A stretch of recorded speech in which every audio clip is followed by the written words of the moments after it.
still go. How are they gonna know it's limited? Because I have a hat on.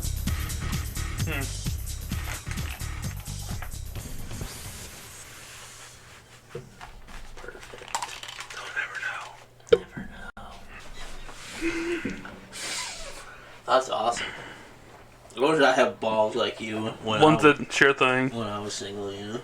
This one cracks me up the most. This is the beginning question. Only one way to find out. Are you ready? Donde está? We are the Island Guardians, the 14th best place to find Pokemon TCG content, Pokemon content in general. I'm Jeff, that's Miguel. Yeah. Guess what? We're out of breath. Guess what? What? It's Wednesday. Oh, dude, what does that mean? My hat's backwards. So is mine. So you can tell that it's a new day. I'm definitely not wearing the same shirt Or eating the same gummies. and have the same drink. It's a whole nother day. Today is weekly Wednesday deck update number 15? 15. Quinceañera. Whoop, whoop, whoop, whoop, whoop. Alright, and since you guys suck and nobody puts comments down there, I asked. Sorry, Tracy. I asked another. Well, alright, my bad, Tracy. My bad. Sorry, Miles. My bad, Miles. My bad, Alec. My bad, Tracy. You guys. Sorry, Josh. You guys are the big three. Don't worry about anybody else. But nobody else gave me a suggestion, so I went out of my way to send a little text message to Josh C.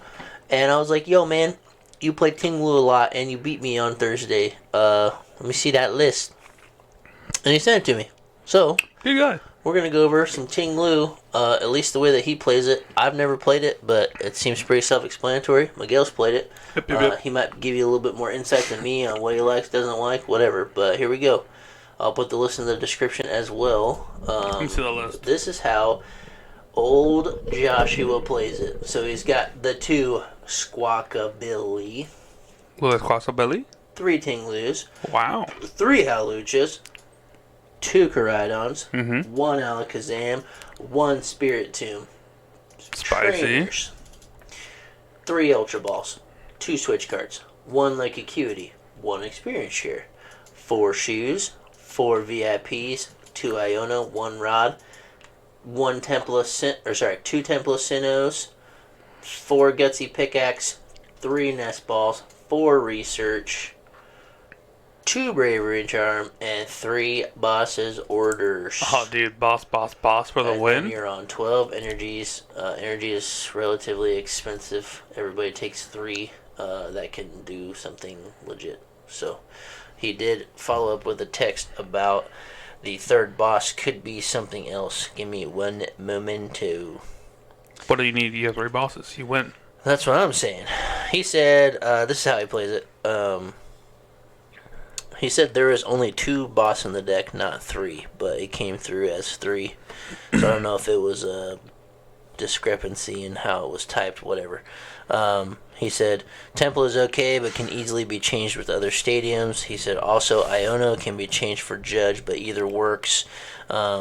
This is typical. Judge is better early, but Iono is better for later games. That's very typical. So I do like him saying that maybe Judge is better, because I think it's better in that deck for sure. Because you just want to crank out your Dino Cry, and then from there out, you probably just want to run Judge. Consistently keep your opponent's hand small, because Iono's not going to do that for you. Well, not just that. I know late game, if you're winning, is Bad for you. bad for you. Yeah, so I think it's Judge all the way. I think a 2-2 slit's not a bad choice. Yeah, but you can't choose which one at which time. So I feel like maybe for a deck like this, you could go all one way. But anyways, Ting-Lu, if you don't know what it does, it has an ability that is called Cursed Land. As long as this Pokemon is in the active spot, your opponent's Pokemon in play that have any damage counters on them have no abilities except for Pokemon EX. So that is why you are playing the 3 Hawluchas. Hawlucha has flying entry, which is when you play this Pokemon from your hand onto your bench during your turn, you may choose 2 of your opponent's bench Pokemon and put 1 damage counter on each of them. Then you play the Radiant Alakazam, so it can help you move some of those. And then you're playing the Spiritomb, which has the ability Fettered in Misfortune. Basic V in play, both yours and your opponents have no abilities. So after you crank out your first turn, or during your first turn, you probably want to find that. That way nobody can Luminion their way out of, the kind of lock that you have. Reminder on the Squawkabilly. It has Squawk and Seize ability. Once during your turn, you may discard your hand and draw 6 cards. You cannot use more than one Squawk and Seize ability during your turn. So yeah, first turn you want to get as many, not as many, you want to get at least 2 energies in the discard pile. Yeah. So you can Dino Cry them in play. Sorry, I did not read that one either, but most of you guys probably know. So Koraidon EX, never been used because Koraidon, Miraidon came out at the same time, and Miraidon's just 10 times better of a card.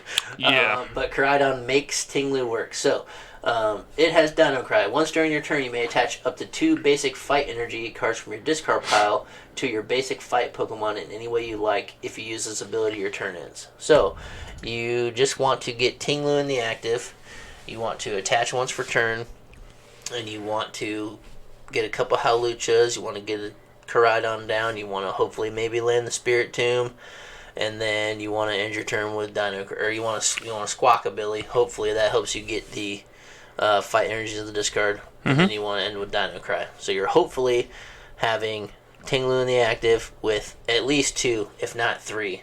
And then having your turn end is not so bad because Ting-Lu shuts off abilities. So hopefully they don't just 360 no-scope you and ruin your day before you get to do anything.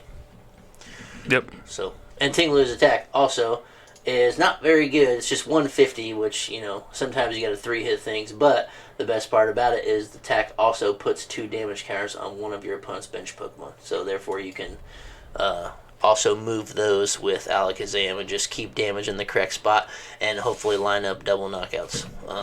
Just because the damage output is so minimal sometimes, depending on what you're playing against, and then that way you can set up turns where you take 2 or 3 prize cards, and then that way you do win the race. Because other than that, I feel like it is kind of slow.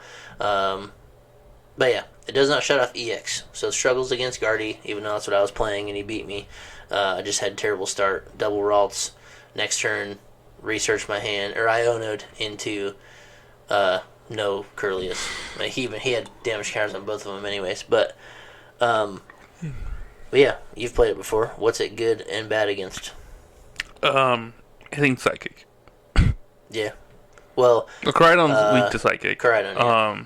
Ting-Lu's weak to Grass. Correct. Okay. So Masquerada, we played both games with that matchup. It's a toss-up. Yeah, it's tricky though. Yeah. There's no good Grass right now, really. It takes too much time to get to where you're going. They're already doing their thing turn 1.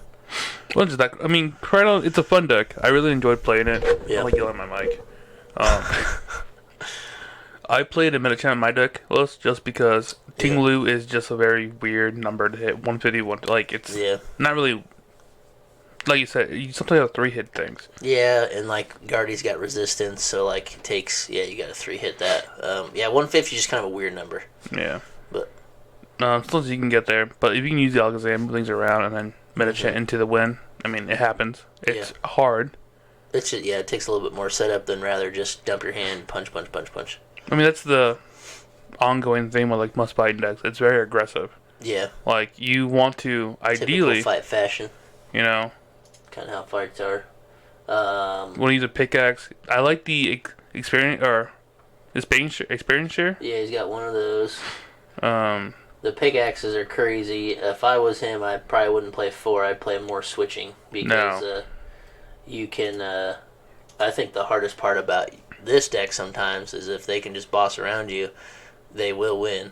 Because if you're only playing 2 switches, if you keep bossing the Koraidons before they put energy on them, then you're... And they're heavy. Okay. They're 3 retreat costs. 3 or 4. That's 2. Koraidon's 2. Yeah, Koraidon's just 2. But the other Ting-Lus, which you don't want in the active, that's 4. Yeah. But you want to avoid that ability, so you never boss those. You may boss one that doesn't have energy if it's like your only choice. But he's playing the Switch Cart, so that negates the retreat cost. But I think it's super good for locals. It went kind of far at NAIC. Yep. almost made day 2. So I don't know. It's like a. What I like about it is it's just fast. Like if you hit the setup, it's tough. Like you make your opponent play. It's not that hard to play around, but you make them play. So you can apply pressure early on. Yeah, you can punish players who aren't maybe as good or don't like fully take every option, or people that throw resources away too fast. Anybody that throws resources away too fast just because they see how fast you popped off and you want to pop off. Trying to catch up. Yeah, that's like the number one no-no playing against that. So if you are experienced, it takes multiple times to play against it before you finally like lock it in and be like, this is how I have to beat it. So it does throw people for a curveball, and I think at locals you could just eat people up with it. Oh, best of one. Just like the whole, like, what's that name? The monkey one. What's that called? I won't say Infernape, but it's not it. The one we talked about last week. Oh, Annihilate. Yeah. Best of ones, just very aggressive, in your face. Kind of. Yeah, if you're not ready for it, it's gonna hurt you. Yeah, most people aren't ready for a Ting-Lu match. And then Koraidon also, you can attack with it. It does 220 damage. Yeah. You can't attack with it next turn, but the damage output's pretty good. It gives your opponent their abilities back, but it gives you the chance to take a one-hit knockout, maybe. Hopefully for the game. You know? Hopefully for the game, yeah. I played Collapse Stadium in my deck. Yep. Just get rid of the Squawkabillies. They can be a liability. Yeah. If you don't want to play that, maybe play a Thornton. Yep. Just to switch in something. Good thing. Yeah. Well, that's pretty good suggestions, yeah. I do like the idea of the Metacham, because if you're cranking out Hawluchas and you have Alakazam and your attack's doing 2 more damage counters, I feel like you gotta play the Metacham. But it may take too much setup. I get that you just kind of want to be like oppressive and you just leave the Ting-Lu there and that's it. You just go for it. If they boss you, you just gotta get the Ting-Lu back. Go. So it makes sense. I think at least the way Josh has it built, it's just super, super consistent. Yes, there's times when you don't hit it, but between 3 Ultra Balls and 3 Nest Balls and 2 Squawkabillies, and 4 research. And 4 VIP passes, like, you're gonna find what you need. You're gonna find a Squawkabilly. Like, that's the goal of turn 1, is find Squawkabilly. That way you can mill through part of your deck and get the 2 energies in the discard pile. Because Dino Cry is so bad if you're only getting 1, or if you don't get enough, you don't do any. Yeah, you can still end your turn with it. But like, yeah, so that's the only thing about the deck, is that if your turn 1's not great, you really, really leave the door open. But other than that, it can really shut some people down. It's kind of a. But you're playing so many cards. Like, you will churn through your deck. That's my biggest problem with playing it. Yeah, shoes and pickaxe. You're just drawing cards. Just blitzing through it. Yeah. Ultra Ball just way throw away cards. Like. Yep. My deck's more built for mid game, I guess. His is more like aggro, like in your face. T1 pop off. Can you beat me? And it's happened more times than not. Like, I've played the mirror against them. He stopped me. Yeah, it's very fast. Yeah. If anything, take away from this list, it'll you're about almost guaranteed turn 1 exactly what you want. And I think that's why it's built so well for him and for locals, is that it is only best of ones. And if you just pop it off, you're like, playing against any deck, if they're like turn 1 is like, it's even that much harder to win. And not to discredit Josh, like, he's actually a really good Josh player. Is a good player, yeah. Like, so if you give him an inch, he's gonna take a mile and punish you for it. Oh, he will. He's the first one to do it too. Yeah. So I mean, like, having a deck that aggressive with like his playstyle is dangerous. Yeah, I can see why he goes 3-0 with it. Yeah, it makes sense that he likes to play it as much too. I don't personally like. I've always been kind of against the taking people's abilities away kind of thing. I don't. Well, I used to play Garbodor a lot, but like everybody did. Yeah. So like I had to join the crowd. Yeah. But like Ting-Lu, you don't have to. So like I kind of stray away from things like that because I don't know. I would rather have the match. I would rather have both people play, and then like you have to outplay each other. That's what I like to happen when I play a match. And there's nothing wrong with playing a deck like this, but the goal of the deck is to have your opponent not play. Yeah. And that's why I don't like control or things like these. Like, even if I was on the other end, I would just feel so bad. But that's just personally me. The decks are great. They work. But, like, Pokemon fun for me is that me and my opponent, we go to time and like you win on turn 3. Like I want it to be super close. Like we're both making good plays, using our abilities well, and like making it happen. That's the best kind of games I like to play. But definitely see the power of Ting-Lu, and I don't think it's good or bad. I think it's right there in the middle. If you can pop off turn 1, you can steal a lot of games, and I feel like it's an okay choice to even play at a regional or something like that if you can get away with it, especially if you think there's going to be a lot of Lost Box. If you don't think there's going to be a lot of Guardy, go for it, because it completely destroys Lugia. It completely destroys Mew, because you're playing the Spiritomb anyways. See, I played Mew that one day. Yeah. And I should have the easy matchup because I can just boss up the Koraidon, Equinhorn, boss it up, chilling, right? Mm-hmm. No, he shut me down quick with the Temple of Sinnoh. Like, I had no answer. Yeah, Temple of Sinnoh and Spiritomb, like, can't even draw cards. No, I can't even attack. Yeah, feels bad. So that makes sense. The Sinnoh's good, but like, yeah, if you're going into a tournament where you don't expect a lot of Guardy, I think that the deck is good. I mean, it can do okay against Lost Box.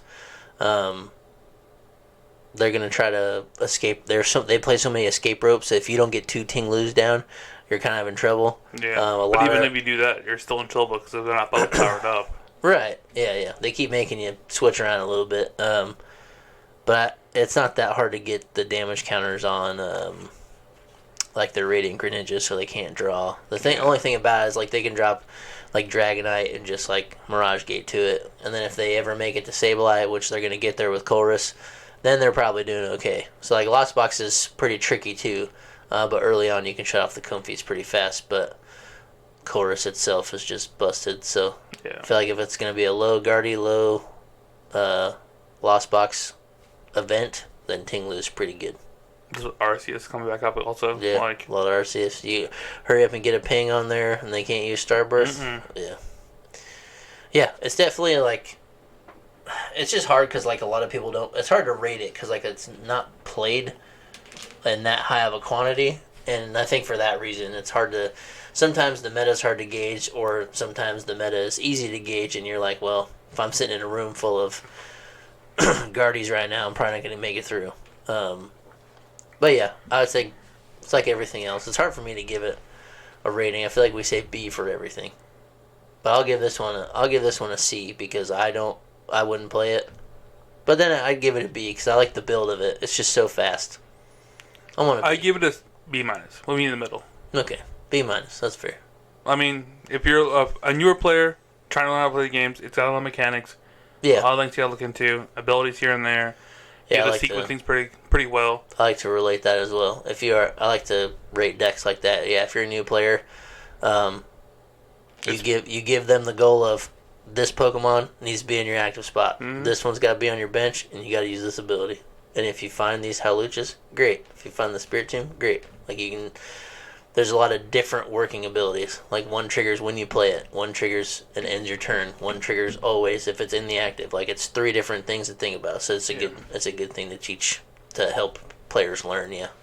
So I think I'd give it an A for that. It's got a lot of things to think about. If you're gonna like help teach somebody, I think it's a pretty good one. It's all basic Pokemon, so you don't have to worry about evolutions. Yeah. Like it's pretty straightforward. And it's kind of a deck where it's encouraged to throw things away. So like.